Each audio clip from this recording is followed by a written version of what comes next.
देखिए जैसे कोई पॉलिनोमियल है हमारा, क्या है पॉलिनोमियल, कुछ भी मान लीजिए सुपने लीजिए, इसको तो पढ़ेंगे, इतना समझ में आ गया ना।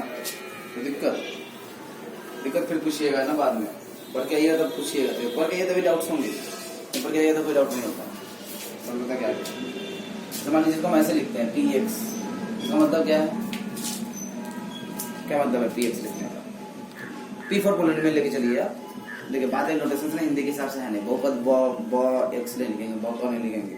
हिंदी में और होता है हमारा, तो क्या लिखते हैं ब क नहीं, जैसे होता क्या कि ये क वेरिएबल है, हम हिंदी का वेरिएबल लेके चलेंगे, हम क्यों इंग्लिश वाला माने, तो क का वेरिएबल में बहुपद है तो उसको ब क लिखेंगे ऐसे। मान लीजिए जैसे कि अब एक्स तो लिखने में मजा आता है, हिंदी में कौन सा लेटर लिखने में मजा आता है, कोई लेटर लिखने में मजा नहीं आता, कई लिखने में मजा आता है, लेकिन हम लिखा लेते हैं ना, फिर लाइन खींचना पड़ता है, लेकिन फिर तो अल्फा हो जाएगा, लेकिन फिर ऐसे लिखे छोड़ फिर सब लोग ऐसे लिखना लगेंगे ना, फिर क्या क्या वो मुद्दा नहीं है, अभी हटाइए। पीएक्स का मतलब क्या है, पीएक्स का मतलब है कि एक पॉलिनोमियल को रिप्रेजेंट कर रहा है जिसमें वेरिएबल क्या होगा, वेरिएबल क्या होगा, चर क्या होगा, नहीं एक्स है ना, एक्स में होने का, ये एक्स का मतलब है कि एक्स में होगा, वेरिएबल हमारा एक्स होगा। जैसे किसका एग्जांपल बताइए, 3x² + 5x, ये देखिए ये एक पॉलिनोमियल हुआ किसमें, एक्स में। फिर इसी प्रकार से मान लीजिए हम pz लिखना चाहते हैं, 3z + 2, ये पॉलिनोमियल होगा, जो p बहुपद जिसमें होगा वहां पे लिखा होगा उसी में। हाँ px का मतलब है कि फॉर पॉलिनोमियल, और x मतलब कि वेरिएबल हमारा x होगा, चर जो होगा वो x होगा। फिर pz का मतलब है कि z हमारा, z में वेरिएबल, z में पॉलिनोमियल। u का मतलब होगा, जैसे मान लीजिए ये ऐसे लिखते हैं u, तो क्या हो जाएगा u² + 5x, 5u। हाँ ऐसा भी नहीं, मतलब जैसे कि अब यहाँ पे u लिख दिया, अगला x लिख दिए, ये भी नहीं, क्योंकि फिर वो पॉलिनोमियल इनटू वेरिएबल हो जाएगा, जो कि हम लोगों ने पढ़ना है, उसकी बात नहीं करते, होता भी नहीं, वो पता नहीं, होता ही होगा ऐसे, तो पॉलिनोमियल होता नहीं, x² + y² वाला जो पॉलिनोमियल अपने तरीके से ले रहा है ये। तो ये हो गया उसको पॉलिनोमियल को रिप्रेजेंट करने का तरीका। अब मान लीजिए कि जैसे अभी हम तो बात किए कि ये px है, ये क्या है px, हमको निकालना है pk, हमको क्या निकालना है, pk निकालना, pk क्या निकालना है, pk क्या निकालना है, बोलना pk निकालना है, pk क्या निकालिएगा, पहले pg है, हाँ तो बोल रहे pk, तो पी लीजिए और फिर कुछ निकालिए, pk निकालिए, क्या निकालिए, का मान निकालेंगे, k का मान नहीं निकालना है, आप लोग समझे नहीं, चलिए यहाँ पे देख लीजिए, जैसे कि x था तो मतलब कि जो वेरिएबल है वहाँ पे x है, तो pk का मतलब क्या हो जाएगा, इसके यहाँ पे हो जाएगा, हाँ बस आया समझ में, कोई दिक्कत। उसी प्रकार से यहाँ से बता दीजिए, इसमें यहाँ पे हमारा p2 क्या हो जाएगा, p2 2 हो जाएगा, x की जगह पे 2 नहीं, x की जगह पे नहीं, यहाँ पे z, इसकी बात कर रहा हूँ, तो उसी में बात करेंगे तो बिल्कुल उसमें भी हो जाएगा, है ना, कोई दिक्कत नहीं है, हम इसकी बात कर रहे हैं। यहाँ पे क्या हो जाएगा, z की जगह पे, z की जगह पे क्या लिखेंगे 2 + 2, ये 4 आएगा। इसका मतलब हम हमारा क्या कहेंगे, इस पॉलिनोमियल के लिए p2 का मान कितना है, मान निकाल सकते हैं, इसको बोलते हैं क्या, इसकी वैल्यू बोलते हैं कि उस पॉलिनोमियल की वैल्यू उस पर्टिकुलर कांस्टेंट पे ये है। जैसे यहाँ पे मान लीजिए हमको लिखना है 3 लिखना है, इसका मतलब क्या हो जाएगा, ये u की जगह पे 3 डाल दीजिए, और ये कुछ नहीं है तो यहाँ गुना में है ना, ये समझिए 9 + 15 + 2, क्लियर है, कोई दिक्कत है तो बताइए यहाँ तक। इस प्रकार से हम ना किसी भी पॉलिनोमियल का किसी कांस्टेंट पे हम वैल्यू निकालते हैं, क्लियर है। अब एक और बात आती है, इंटरेस्टिंग बात, क्या इंटरेस्टिंग बात है, अभी तो हमने देखा कि पॉलिनोमियल का हमने क्या निकाला, किसी भी कांस्टेंट पे वैल्यू निकाला।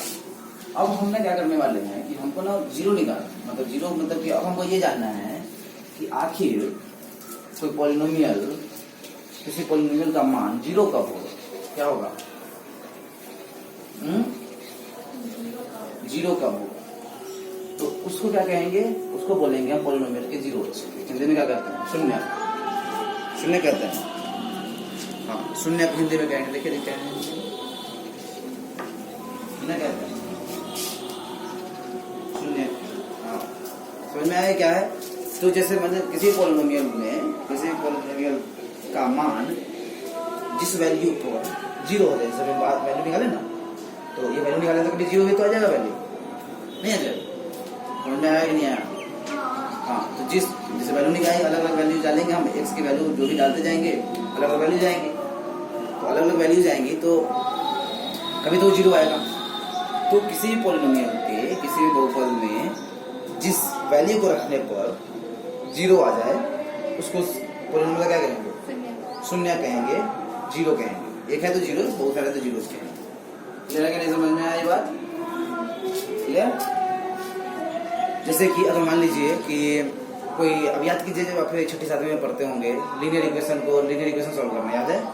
2x + 5 = 0, याद है? कितना था x का मान वहां से? -5/2 नहीं, तो वो कैसे आया? सॉल्व करके आता था हमको। अब देखिए कि आप 2x + 5 में -5/2 डाल के देखिए x की जगह पे क्या आएगा? 0 आएगा। समझ में आया? तो वो ना लीनियर इक्वेशन हम लोग सॉल्व कर चुके हैं पहले बचपन में। अभी हम उसको समझने की कोशिश करेंगे कि आखिर वो 0 आएगा तो जैसे तो लीनियर इक्वेशन सॉल्व किया, क्वाड्रेटिक किया नहीं है, 9th में क्वाड्रेटिक नहीं करना, इधर करेंगे क्वाड्रेटिक। क्या करेंगे? क्वाड्रेटिक इक्वेशन इधर सॉल्व करेंगे। तो कोई अभी चलेंगे, बहुत सारी चीजें होंगी। देखिए पहले तो हम कोर्स में इंतजार कर रहे थे, सूख गया है ना। चलिए और क्या करेंगे हम लोग? शून्य की बात करेंगे। चलिए मान लीजिए जैसे कि हमारे एग्जाम्पल जैसे पहले तो ले लीजिए कांस्टेंट है, इसका शून्य हो सकता है नहीं, इसमें आप कुछ वैल्यू पहली बात तो डाल ही नहीं सकते नहीं, क्योंकि आपका ये px का मान ये है। जैसे ये मान लीजिए हमारा px ही है, px क्या है? 5। क्लियर है? एक पॉलिनोमियल है ना 5 पॉलिनोमियल है कि नहीं है? किस टाइप का?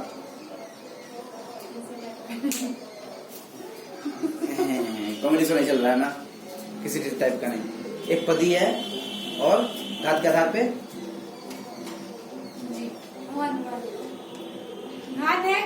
घात है ना, जीरो है। हाँ, जीरो पॉलिनोमियल, जीरो घात वाला ये पॉलिनोमियल है, एक पदी। क्लियर है? चलिए अब बताइए P2 बताइए, P2 का मान कितना हो जाएगा? P2 बराबर x⁻2x² है आपका, वेरिएबल है कहीं? ये देखिए इसको क्या लिख सकते हैं हम? नहीं, आप लोग दिमाग लगा रहा है। देखिए x⁻0 है ना, तब इसमें 5 × 2⁻0 कर दीजिए ना, कितना आ रहा है?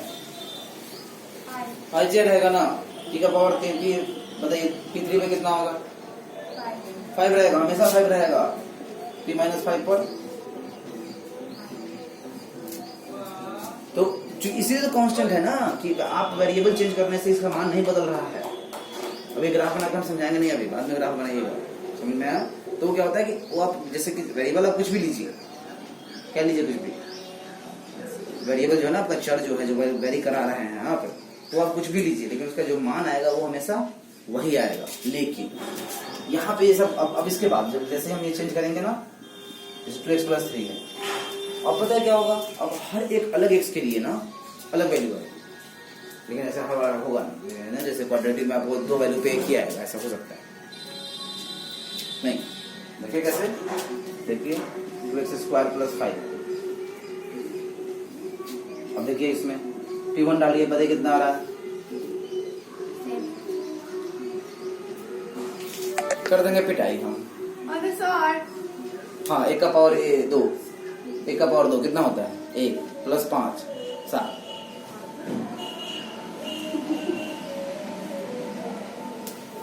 कितना है? आएगा। अरे एक जन्म लड़की है तो 7 आ रहा है। अच्छा 2 कहाँ गया आपका? कौन 2? 2x² + 5 है। अच्छा, अरे नहीं, चलिए मेरी गलती है। अरे हम 2 देख नहीं रहते, हम जरूर गलती से 2 दिखाई दे रहा है, लड़की बनाए थे।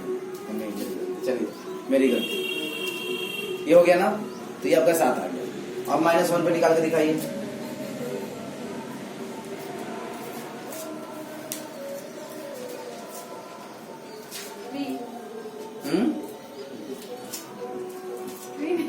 अब मार खाए, उसमें बच गई थी, हम गलत देख लिए थे तो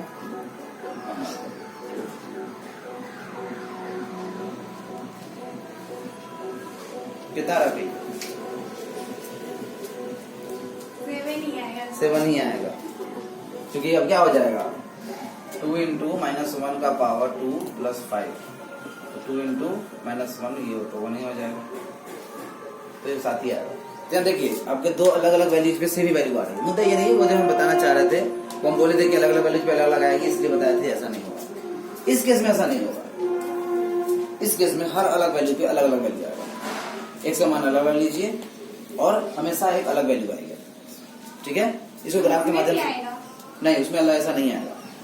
इसमें हर एक जितना हर वैल्यू के लिए ना, जैसे कि 0 को छोड़ के, जैसे कि जहां पर ये 0 हो रहा होगा ना, जहां पर ये 0 हो रहा होगा, नहीं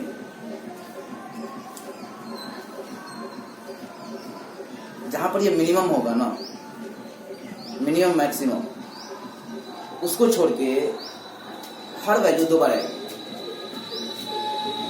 ऐसा समझना, अभी ग्राफ बनाएगा समझिएगा, लेकिन समझ लीजिए। अब जैसे कि इसका ग्राफ लीजिएगा ना तो ऐसा आएगा, वैसे हटाइए, ये ऐसा आएगा या ऐसा आएगा, ठीक है। वैसे इस केस में ना ऐसा वाला आना चाहिए, क्योंकि x के बढ़ने से बढ़ता जाएगा, -x से भी बढ़ता जाएगा, तो ऊपर की तरफ जाएगा, ये वाला ग्राफ। अब इस वाले वैल्यू को छोड़ के हर बार 2 वैल्यू आएगा, कुछ भी मतलब कुछ भी वैल्यू, मतलब 2 वैल्यू डालिएगा ना, जैसे कि यहाँ पे ये तो 0 हो गया, यहाँ पे होगा मिनिमम, तो मिनिमम पे होगा आपका एक वैल्यू आएगा, जो मतलब मिनिमम पे वो डालिएगा तो मिनिमम वैल्यू आएगा, एक ही वैल्यू आएगा। इसके अलावा जैसे इधर डालिएगा यहाँ पे, तो उतना ही निगेटिव का इधर पे सेम वैल्यू आएगा। आएगा, चलिए ग्राफ से समझेंगे फिर से हम लोग बाद में और अच्छे से। लेकिन इसमें ना एक ही बार ऐसा होगा जब आपको, हाँ मतलब बाकी आपको एक ही ऐसी वैल्यू होगी जहां पे वो एक वैल्यू दे रहा होगा, बाकी सारे दूसरी जगहों पे बाकी दूसरे सारे मान ना 2 वैल्यूज के लिए पॉसिबल होंगे। नहीं समझ में आया? कोई बात नहीं, ग्राफ से बताते समझेंगे बात। अभी यहाँ पे समझिए, जब इसका ग्राफ कैसा होता है, इसका ग्राफ ऐसा या फिर ऐसा होगा, ठीक है। मतलब ये 2 अलग अलग ग्राफ है ना। अब ये तीसरा ग्राफ हो गया, नहीं मतलब स्ट्रेट लाइन होता है, तो हर जैसे वैल्यू बदलता जाएगा वैसे वैसे वैल्यू बदलता जाएगा। ग्राफ से समझेंगे अच्छे से। पहले अभी आप ये समझिए, जैसे इसमें वैल्यू डालते जाइए, P1 डालिए, बताइए कितना आ रहा है, P-2 बताइए,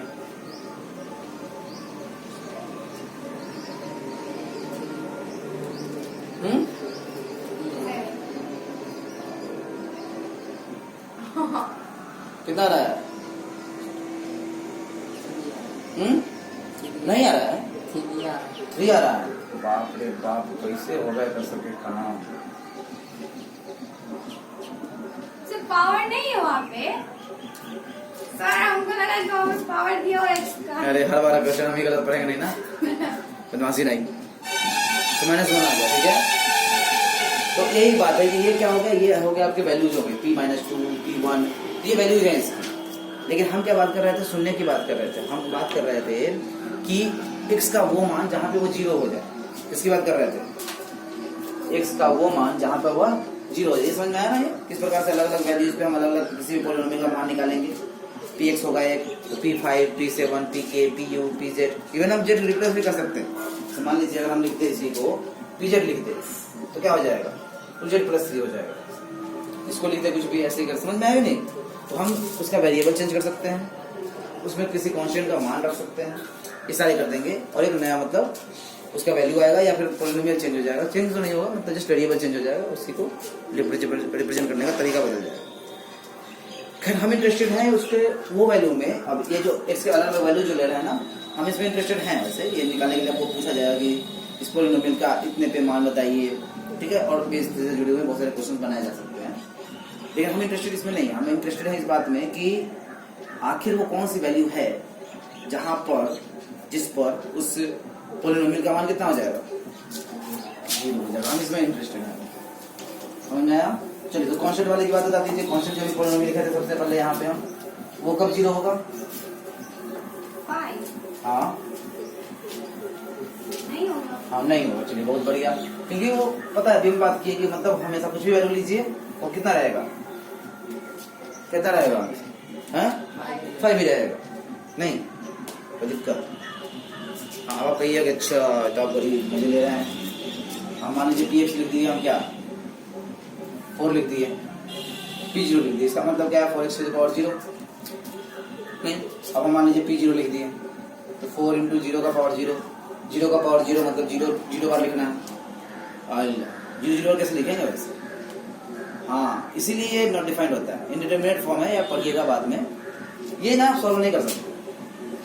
बस आप कहिएगा कि 0 का पावर 0, जल्दी से लिख दिया 0, नहीं ये कर देंगे ना हम, ये 0 बराबर 0, ये 0 पे 0 आ गया, ये नहीं, तो ये गलत है। ये क्यों गलत है? क्योंकि ये गलत है। 0 का पावर 0 जो है ना, जैसे 0 का पावर 0 क्यों नहीं कर पा रहे बताते हैं। तो मान लीजिए 2 का पावर 2 का मतलब क्या होता है? 2 बार। 2 का पावर 1 का मतलब है कि 2 एक बार। 2 का पावर 0 का मतलब है कि, अच्छा गलत हो गया ये। खैर ये 1 होता है। और क्यों होता है रीजन पता है? नहीं, क्यों होता है किसी भी नंबर का पावर 0 तो 1 नहीं पता है कभी? देखिए ना, ये a टू द पावर 0 है, तो इसको क्या लिख सकते हैं? a to the power m-m लिख सकते हैं कि नहीं? m-m 0, m-m 0 हो गया। अब इसको हम याद कीजिए, क्या लिख सकते हैं? a to the power m by a to the power m लिख सकते हैं कि नहीं लिख सकते हैं? नहीं, और ये a to the power m cut गया तो कितना आ गया? इसी प्रकार से किसी भी वेरिएबल या कांस्टेंट का पावर अगर 0 होगा तो वो 1 के बराबर होता है। ये होता है, लेकिन बात यहाँ ये नहीं है। बात ये कि जैसे हमको ये नहीं करना था, वैसे कि हम गलत करने लग गए, हमको ये करना ही नहीं था। हमको पावर नहीं चेंज करना था, हमको बेस चेंज करना था। ठीक है, 2 का पावर 0 कितना होता है? 1। 1 का पावर 0, 1। 0 का पावर 0, हाँ ये नहीं डिफाइंड नहीं है। बात एक दूसरे से समझ नहीं पा रहे हैं कि कैसे होगा ये। नहीं, बात 0 को 0 बार लिखना नहीं संभव है। वैसे तो 2 को भी 0 बार कैसे लिखिएगा? 0 बार 2 को भी नहीं लिखते, 1 ले लेते हैं। 0 का पावर 0 को भी आप 1 ले लीजिए, बोलिए। नहीं, आपकी बात हम नहीं मानेंगे ना, ये नहीं डिटरमिनेंट फॉर्म होता है, ये नहीं निकलता। इसीलिए अब बातें किसी बात करते नहीं है हम लोग, सीधे बात करते हैं कि कांस्टेंट पे भी आपका जो है ना वो कांस्टेंट रहेगा, वही रहेगा। तो px भी यहाँ पे क्या हो जाएगा? p0 भी क्या होगा? 4 ही होगा। हम यहाँ पे x टू द पावर 0 वाले में 0 नहीं मान नहीं डालेंगे। क्यों नहीं डालेंगे? क्योंकि नहीं डाल सकते हैं आप अपने स्तर के हिसाब से। क्लियर है? हाँ, वहाँ पे सीधे वो ग्राफ ऐसे चलता चला जाता है। ये खैर चलिए, ये सब आपको पढ़ना होना नहीं है। तो ये तो कांस्टेंट की बात हो गई। कांस्टेंट में क्या होगा कि आप कुछ भी वैल्यू लीजिए, वैल्यू हमेशा क्या आएगा? वही रहेगा, उसमें किसी प्रकार से परिवर्तन नहीं आएगा। मतलब कि x के किसी मान पर एक कांस्टेंट पॉलिनोमियल का मान 0 नहीं आ सकता है। ये क्लियर हो गया? चलिए अब हम रैखिक पे आते हैं धीरे धीरे। किस पे आते हैं? रैखिक पे। रैखिक किसको बोलते हैं बताइए जल्दी से? जिसका घात 1 हो, यानी maximum power 1 possible. Maximum terms कितने हो सकते हैं? मैक्सिमम 2 हो सकते हैं और 1 तो हो ही सकता है। चलिए जैसे अब बात है कि फिर से चलिए एक बार की बात कर रहे थे 4x, बताइए कब 0 होगा? ठीक है, किस मान पर ये 0 होगा? हाँ 0 पे, क्योंकि अब मान लीजिए ऐसे कि लिनियर इक्वेशन आगे सॉल्व किए थे हम लोग। 4x इक्वल टू 0 कर दिया। मान लीजिए 4x बराबर 0 है, कहाँ पे है? तो x बराबर क्या हो जाता है? यानी p0 जो है वो 0 होगा। इसका मतलब है कि अगर लिनियर पॉलिनोमियल है और एक ही पद है उसमें, तो वो 0 पर 0 होगा। नहीं कह सकते जनरल रूल, नहीं कह सकते, क्योंकि एक ही पद है तो मतलब उसमें वेरिएबल होगा ही। अगर नहीं होगा तो लिनियर पॉलिनोमियल होगा ही नहीं, तो कांस्टेंट हो जाएगा। तो लिनियर पॉलिनोमियल है और एक ही पद है, तो क्या कहेंगे कि वो 0 पर 0 होगा। ठीक है, चलिए मान लेते हैं हमारा कि लिनियर का पॉलिनोमियल लेकिन एक पद नहीं है, ये है। अब बताइए कहाँ 0 हो रहा है? ये इसको सॉल्व करने के लिए क्या करते हैं हम लोग? x + 4 = 0, x = -2, यानी हम p-2 निकालेंगे। p-2 पे 0 आ जाएगा। डाल के देख लीजिए, -2 को -4 + 4 0। क्लियर है? हाँ, तो इस प्रकार से इसका क्या कहेंगे हम? इस पॉलिनोमियल का 0 क्या हुआ? -2। क्लियर है कि नहीं है? ऐसे बता दीजिए आप 2x - 5 बताइए, इसका पॉलिनोमियल का तीसरा बताइए 0 कहाँ क्या है?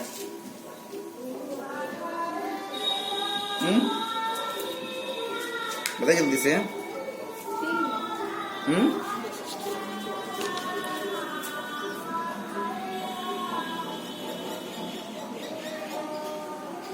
बताइए क्या इसका पॉलिनोमियल ना? तो क्या है? 0 कहाँ होगा? 2x - 5 5/2। इसका मतलब है कि हम इसको ऐसे 5/2 लिख दिया, तो ये 0 पॉलिनोमियल। ठीक है, फिर 5x माइनस 3 बताइए। 3/5 3/5 जल्दी से बताइए अब।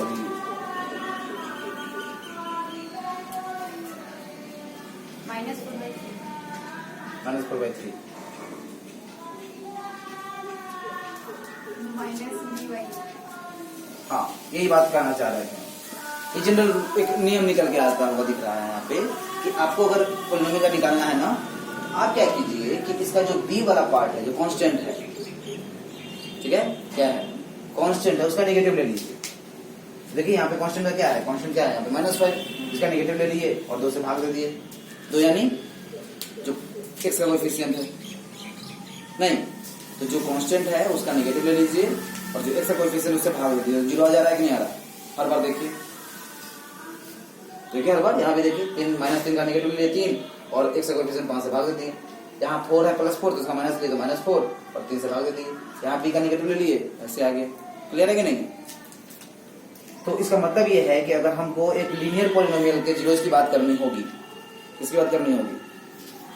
लीनियर पॉलिनोमियल के जीरोस की बात, तो हम लिख सकते हैं नेगेटिव ऑफ किसका?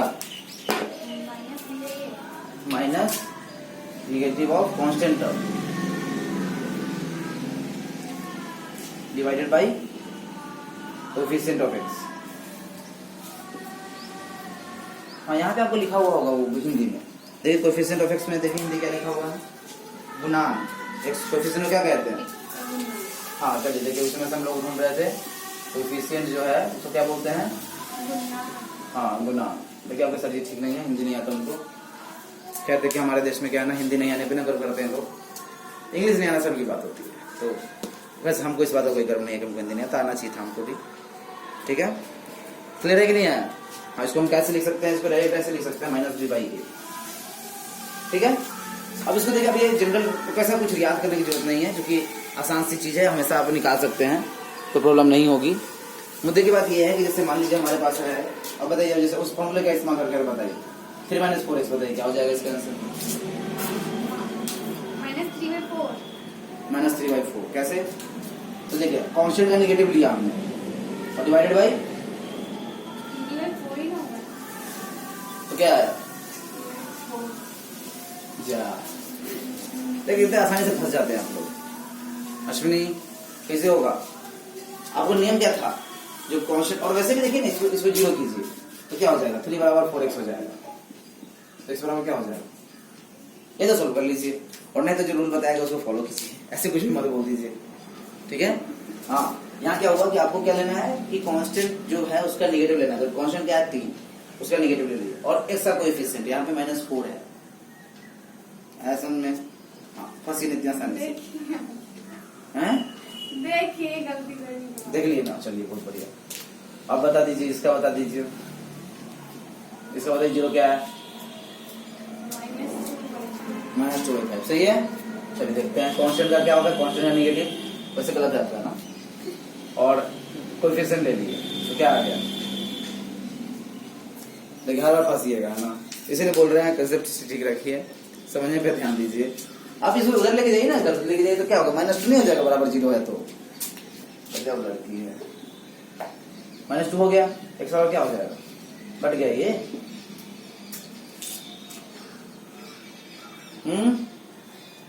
ठीक, चलिए इसका बताइए।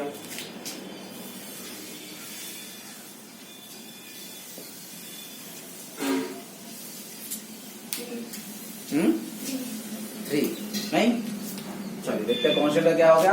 ये कुछ नहीं होता, सारा बाहर फंसना है, कितनी भोली दिमाग। सर उधर चले तो प्लस नहीं होगा, हाँ, -3 होगा। -x = -3 3, x = -3। क्या कीजिएगा आप लोग, बड़ी दयनीय स्थिति है ना, पढ़ाई कीजिए। चलिए और बताइए, और क्या बता सकते हैं आप लोग? और तो क्या वही बात हो जाती है ऐसे, -2/3 + 4x। बताइए इसका।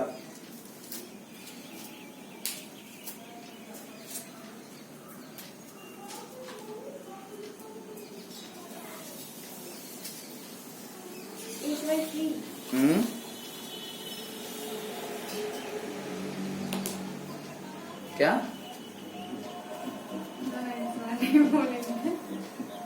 अरे कुछ नहीं करना, कोई जीरो और जीरो का लीडिंग इक्वेशन सॉल्व नहीं करने आता है, वो पेज पे कर रही है मूर्ख लड़की, क्या करिए वो भी बचा के? 8/3 बोले तो गलत है। सर कैसे? इसको बराबर जीरो कीजिए तो 4x बराबर क्या हो गया? -2/3 है तो +3/2/3 हो गया। x बराबर 2/1/6 हुआ। चलिए इस वाले से करिए, नेगेटिव ऑफ कांस्टेंट तो -2/3 डिवाइडेड बाई कांस्टेंट तो क्या हो जाएगा? 2/12 फिर भी आएगा। क्या ये बच्चों वाला न्यूमेरिकल सॉल्व नहीं हो रहा है? खजिएगा मार बिना मतलब के। क्या वो तो नींद से उठ गए थे? नहीं समझ में आ रहा है ये सब? देखिए इससे आसान नहीं हो सकता कुछ भी। क्या ये बताइए, क्लियर है? बनाइए, बताइएगा तो बताइए कम से कम। पापड़ी से को बच्चे नहीं बताइए, आपको जीरो निकल रहा है वैसे न्यूमेरिकेशन का, क्वालिटी का पढ़िएगा अभी तो क्या करिएगा?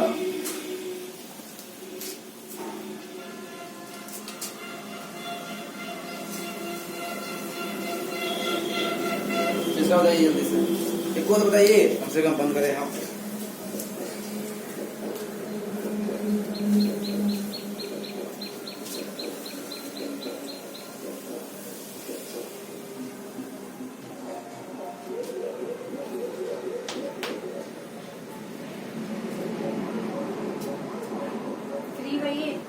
बाप रे बाप, इसे तो क्या करेगी इसको? हाँ तो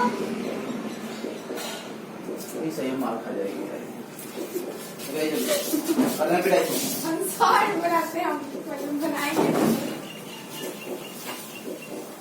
3/2/4 क्यों हो जाएगा मूर्ख? कांस्टेंट का नेगेटिव लेना है और डिवाइडेड बाय कांस्टेंट टर्म। किस कट गया? 4 भागा 3/2। हाँ समझिए थोड़ा सा आप लोग। आ रहा सर? कहाँ शर्म आ रहा है? रोज की है आपको। चलो भाई रोज बताते थे, आज नहीं बता रहे तो शर्म आ रहा है। रोज तो यही आ रहा है, कुछ नया गया इसमें।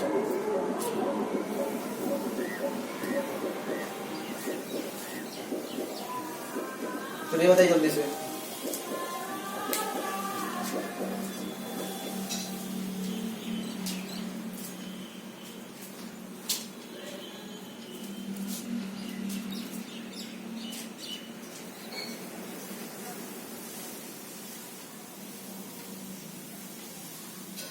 -9/8। चलिए ये बता दी लड़की। चलिए टॉपिक खत्म हो गया आपका, ठीक है।